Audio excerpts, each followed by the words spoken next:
Welcome to my channel. கல்வி செல்வமும் பொருட்செல்வமும். மலர்விழியும் தமிழரசியும் தோழிகள் இருவரும் தொலைக்காட்சி நிகழ்ச்சிகள் பற்றி பேசிக்கொண்டே பள்ளிக்கு செல்கிறார்கள்.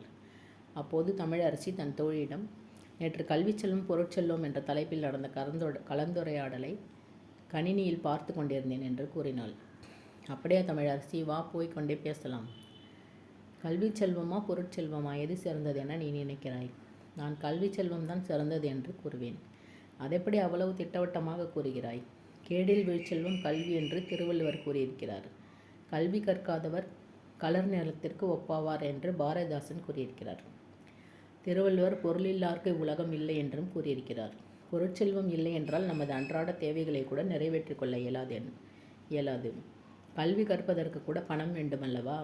பணம் பத்தும் செய்யும் என்பது பழமொழிதான். ஆனால் பணம் படைத்தவருக்கு சொந்த ஊரில்தான் மதிப்பு. கல்வி கற்றவர் சென்ற இடமெல்லாம் சிறப்பு பெறுவர். பொருட்செல்வம் நிலையில்லாதது. பொருட்செல்வம் கொடுக்க கொடுக்க குறையக்கூடியது. கல்வர்கள் கவர்ந்து செல்லக்கூடியது. கல்வி செல்வமே பயன் தருவது என்றும் அழியாதது.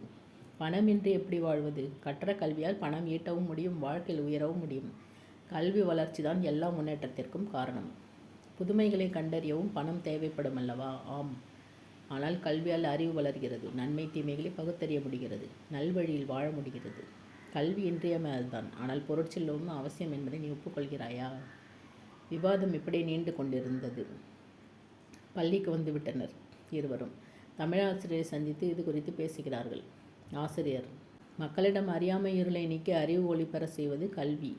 கல்வி அறிவை நாம் இளமையிலேயே பெறுவதுதான் சிறந்த வழி. இளமையில் கல்வி, சிலையில் எழுத்து என்னும் முதுமொழியை நாம் மறந்துவிடக்கூடாது. ஐயா, கல்வியின் சிறப்பு புரிகிறது. ஆயினும் கல்வியோடு பொருளும் இருக்க வேண்டுமல்லவா?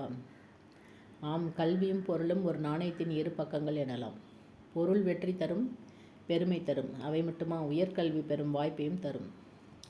இல்லாரே எல்லாரும் எள்ளுவர் என்று வள்ளுவர் கூறியதையும் நாம் அறிந்திருக்கிறோம். பொருள் உறுதியாக தேவை. ஆனால் நம்மை மேம்படுத்துவது கல்வி என்பதில் எல்லளவும் ஐயமில்லை.